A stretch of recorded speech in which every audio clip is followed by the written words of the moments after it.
to the Bada Boom podcast. On today's episode, Chris and I interviewed Dan Waters, writer for the Sword of Azrael and Arkham City, Order of the World. Dan is also the writer of Homesick Pilots.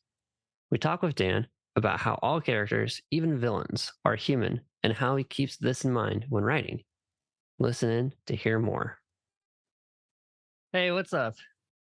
Hey, what's up? Today, we have a very special guest on the podcast. We have Dan Waters, writer of Sword of Azrael, the new book. Also, something I really love that I've recently read, Arkham City, Order of the World, and also Homesick Pilots. Welcome, Dan. Thanks for having me. Hey, thanks for being on the podcast.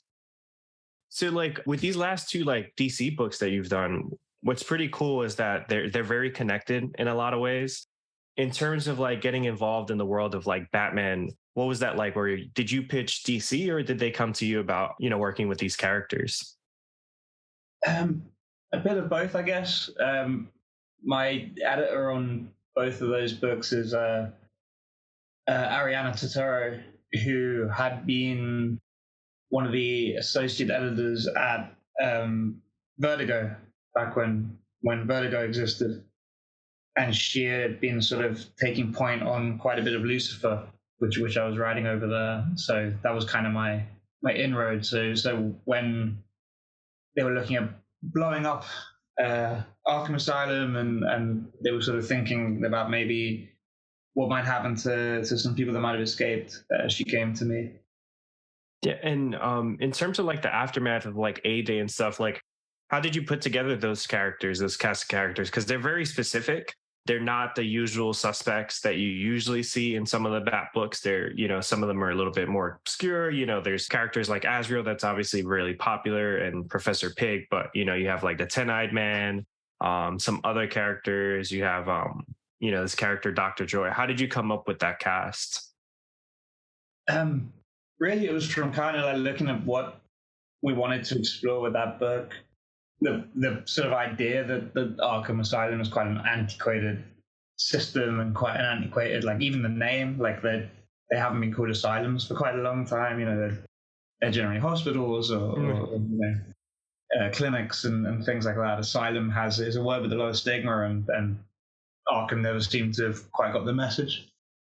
So I kind of wanted to look at the mental health side from a more sympathetic angle, and so when we were looking for a cast, it was definitely about looking for characters who were maybe a little bit less unexplored, maybe had a lot of interesting, kind of latent content, stuff that was there in the character, but maybe hadn't been brought to the forefront because 99% of the time we'd seen them, they'd been trying to punch Batman. So yeah, it was a lot of fun as well, just sort of digging through his history and with those sort of strange Silver Age characters. And talk about the collaboration with that book. What I told you before we got on, I was geeking out with Troy about a specific. In issue 5, there's a really cool shot of Professor Pig dragging Dr. Joy, which feels very Texas Chainsaw Massacre. That was such a good panel. And I was just wow, especially with, again, the collaboration with what you're writing and what came to life, especially with, some of the ways Azrael comes in and out of the story, with the way he's drawn. What was that working with Dani to kind of bring that story to life? Well, Dani and I had worked together before we worked at DC. We did a book at Image called Coffin Down. And I'd consider her one of my really close collaborators. So it's always a lot of conversation that happens away from the script as well. And Dani definitely doesn't come at things from a superhero starting point. That's not where her sort of comic origins are. So yeah, whenever I present her with a scene like that, I have a pretty good idea of where she'll go with it. She originally, when we first started the book, she sent in this totally gross redesign of Professor Pig that they didn't quite go for because they're hey, he's kind of established, he looks a certain way. Maybe we should stick to that. But yeah, and maybe it would have changed the age rating of the book. It was really quite something. It was very sort of Texas Chainsaw. Yeah, I love that. Like, there's even like the hooks and stuff like that that you see, like, and it's just like, as soon as I read that, I was like, I'm getting the weirdest case of deja vu right now. But it's like so awesome, especially like a character like that, because sometimes like, a character like Pig has been portrayed in one or two ways, like something like psychotic like that, or sometimes very like pathetic in a way in terms of like the way they go about things. So I thought like reading that book, it was fun to see, your script and Danny's like art come to life. And it really spoke to kind of like the tone you guys were going for. I think it was definitely, once we knew we had Danny on board, I was definitely writing to that, like knowing that this wasn't going to look like a sort of normal quote unquote superhero story. So there were certain things that I lent into, certain things I lent away from. But yeah, like doing like what we did with Pig was a lot of fun, because there were some early conversations as well where, because I was like, all right, well, here he's going to be a little bit more lucid. He's going to be trying to fix people, because that's really what he tries to do. Like, I know he looks like, he's got a big dead pig on his face and he turns people into dolls, but really what he's trying to do is create perfection, right? So the idea of him trying to do that to people by fixing them mentally, I thought was a lot of fun. But there was some initial conversation about, is he still going to be scary? And I was like, yeah, don't worry about it. Yeah, and like speaking about like if he's going to be scary, did DC have a lot of input on like how they wanted to have like Pig and or Zadrol, like how they wanted to have them portrayed? Because in that last issue, some of them are pretty scary and look like they really blur that line, like you said, between like, oh, is this someone I can take seriously? And it's like split second, oh no, like you got to remember this person is a psychopath. Yeah, I mean, I think we were all kind of, at least, like the editors I was working with were very like on the same page about wanting to make sure that these characters like weren't portrayed black or white. Like, part of the idea with the book was to sort of take some characters that hadn't maybe seen as much limelight and breathe a bit of life into them. Like Pet-Eyed Man was my favorite one to sort of rejig a little bit. So yeah, I mean, I guess that was kind of the goal from both fronts.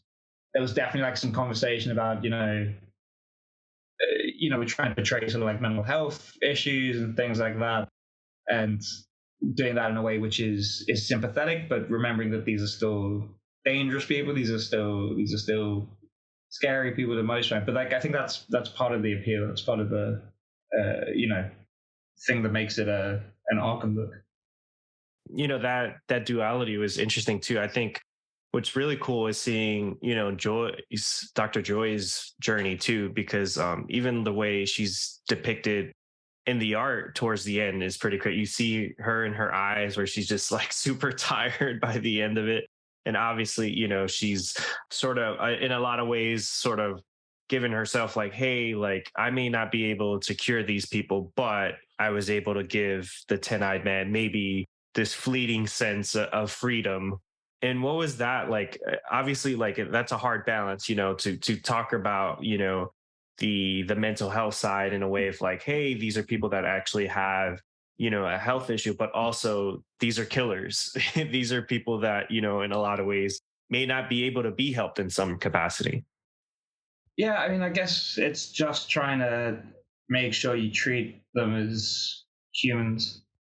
That's what it really comes down to. You can take the most like unsympathetic person, but they're still a person. As long as you still touch that humanity, I think you're doing okay. Yeah, that was definitely part of the thing. It was like remembering that it is like, yes, these are people like real problems, but it's also Arkham was a asylum for the criminally insane, right? It wasn't just sort of like day to day people with issues, but also in a place like Gotham, having people like this, constantly roaming the streets, like sort of festers this paranoia, which I don't think is too fictional at this point unfortunately. This sort of idea that we don't trust the people around us, and we all know there isn't the help that people need available. Everything's so stretched thin. We definitely get that sense. Me and Troy, we both live in New York, and especially like with the way certain things have happened, like you can see it on the street all the time where, people don't get the services they need. There isn't a lot of times a human aspect to the rehabilitation or kind of like helping people. Is very systematic, like, hey, you get thrown here, you get thrown there, which creates that revolving door, which is something that Arkham Asylum very much represents. And for you, when you were writing that, did you know it would transition into a Azrael solo book, or was it something as you were writing that maybe DC came up to you with, or you pitched? I mean, the truth is, it was I'd written my first Azrael stories before Arkham City. I did 10 pages with Nicola, who's drawing the book now. We did 10 pages for Arkham Legends, Urban Legends, Batman Urban Legends, and it was kind of off the back of that when Ariana and I were talking about what sort of superhero should be ruining the Arkhamite day in Arkham City. Like, hey, well, we've just done this Azrael story, so maybe that's a good continuation there. And sort of those things sort of snowballed into us doing the Azrael book. But that was also a really cool thing to sort of be able to do these sort of 10 pages, these, really it was a 30-page story, and take a character who'd been kind of put out to pasture a little bit and say, hey, I think there's something really worthwhile and worth exploring with this, and to be able to sort of show that in a way which then leads them to go, okay, we're gonna take this further and do more books with them. That's definitely a good feeling. And with Azrael, what's interesting about him as a character is that he's obviously like popular just because the design is very iconic. He's appeared in the games and different media. Obviously had a big story with Curse of the White Knight, which I think was a great depiction of the character. But there is a lot of you talked about sort of that latent potential. Well, what's it like to kind of be able to explore that and bring that to the forefront?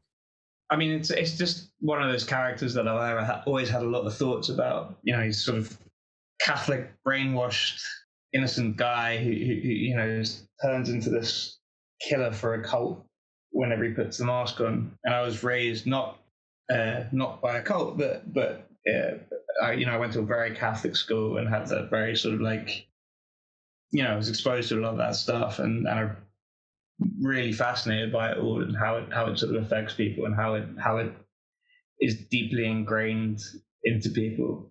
Like, I come from a Catholic background, but was never sort of militantly church going. And then when I went to Catholic school, was able to see like, oh, this is how all of these things have seeped into my upbringing anyway, without being directly taught from priest down, as it were.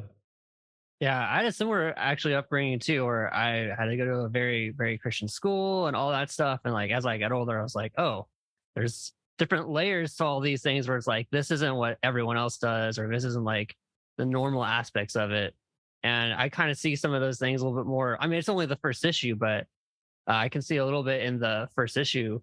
And I was curious to know what other characters we might see in the next issues coming up with. That would be telling, except we've given a lot away on the covers. Because I think the covers are all the way to like 5, I think, are solicited because of Christmas.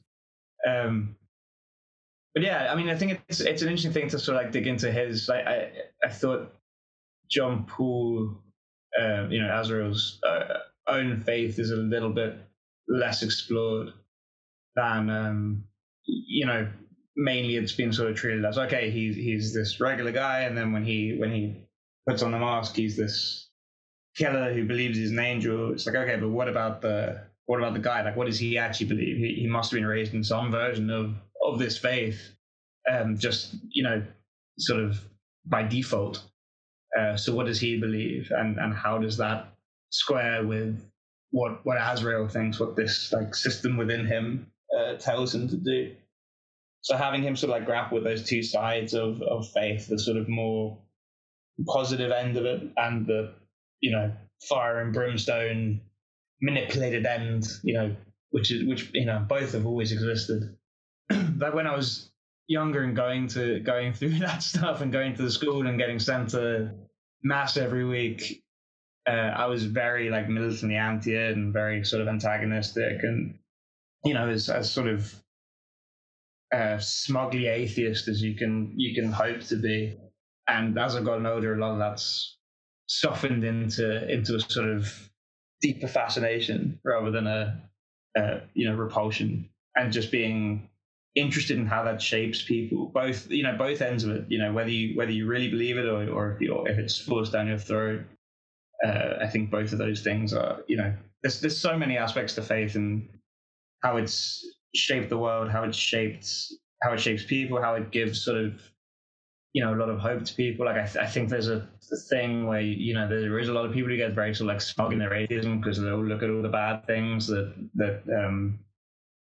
Christianity in particular has done to people all over the world. And it's like, yeah, okay, but look at the most fervently faithful people. They tend to be people who need it. Talking about that need, like, it's clear that John Paul has this need to kind of attach himself to something, like whether it be the alter ego, Batman, the church. And I think what's interesting about the first issue is that he's in a spot where he doesn't know where he wants to go. He has his experiences, he has his faith, and also I think what's interesting is that not only has he brought up in this crazy faith, but also his experiences in Gotham. So he has all these things that color his view of the world.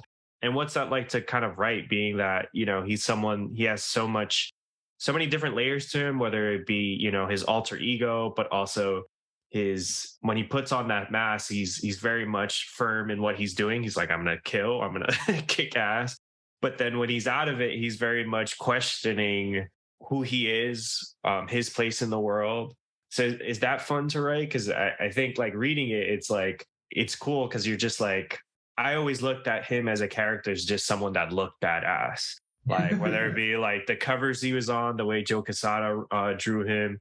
Also when he appears in Arkham Knight, like I love the way it's not a cape, I don't know what to call it, but his cape, the way it just kind of like drapes over him and stuff. I just always thought he looked badass. So to get a story where you're like, oh wow, he is a person, I guess. Yeah, I mean, I think that side has been sort of there, but mostly he's been in a lot of like sort of team books and things like that. More, since the 90s or very early 2000s at most. And yeah, I think a lot of people didn't kind of know what he was under the mask. Like you said, like people sort of see the big gauntlets and the flaming sword and the flaming spikes coming out of the hand and all that kind of stuff. And I think understandably that tends to override almost anything. But yeah, I think when we started bringing this book out and people realized that he's this specky blonde guy who has no idea what he's doing with his life underneath it, rather than this sort of grizzled badass.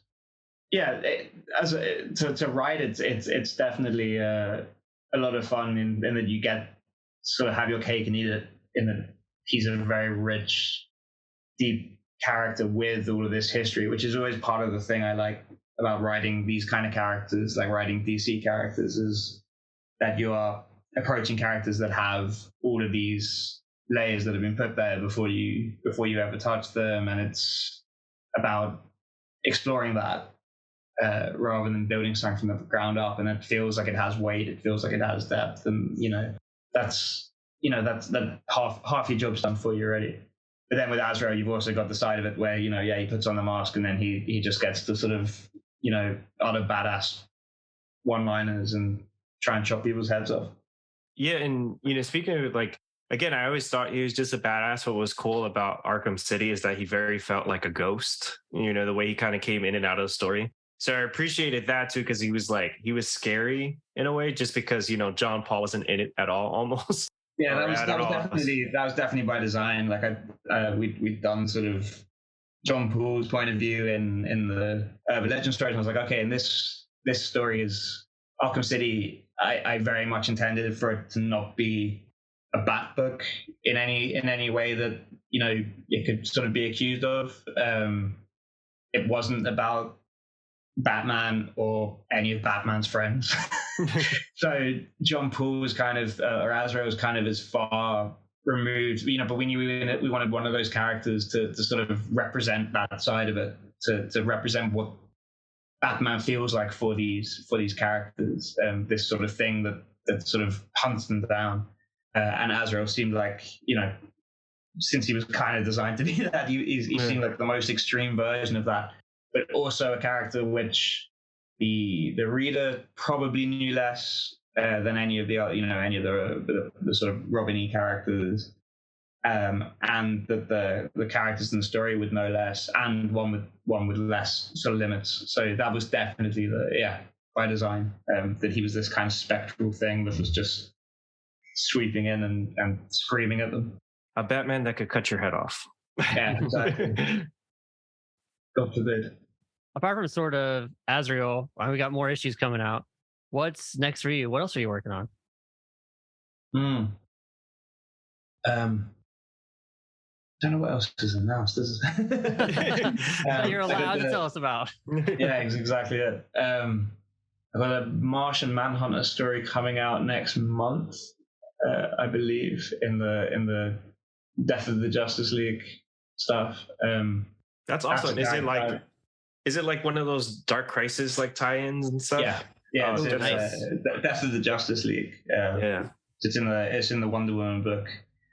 I'm excited for that.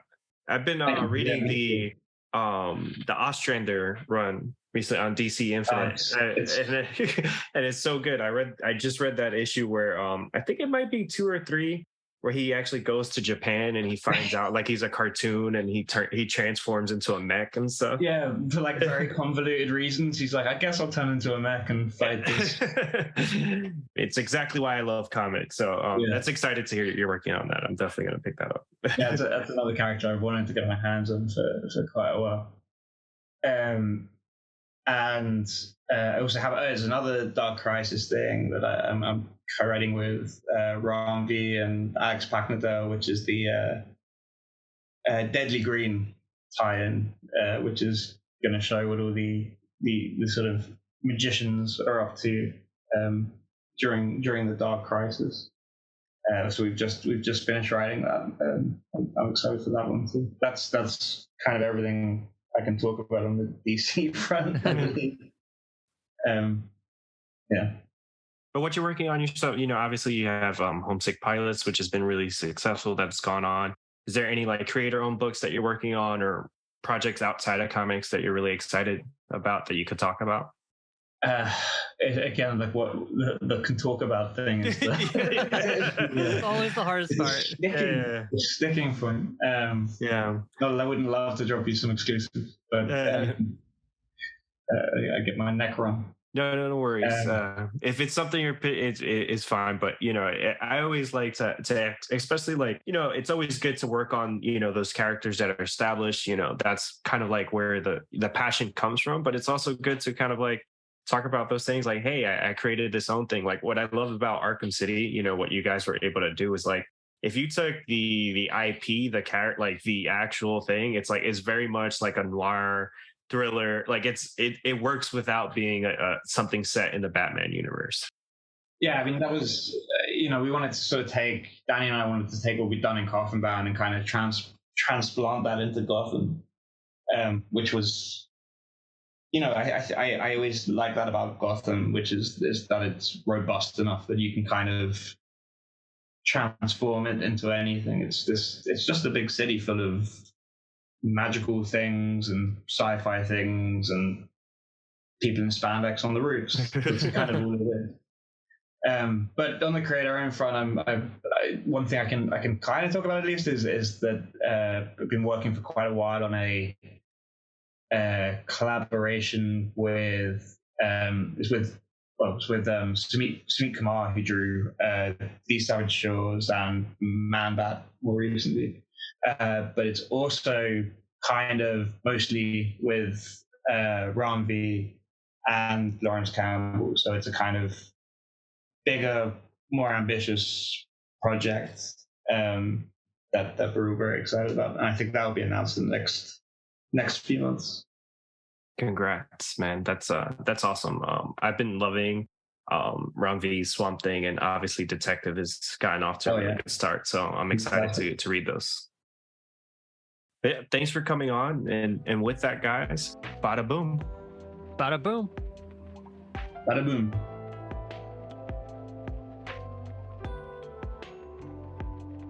Thank you for listening to the Bada Boom podcast. Keep the conversation going on Instagram, TikTok, and Twitter. Get in the comments on our YouTube channel and let us know what you'd like to hear next. And please subscribe to the podcast on Apple Podcasts, Spotify, and wherever you listen.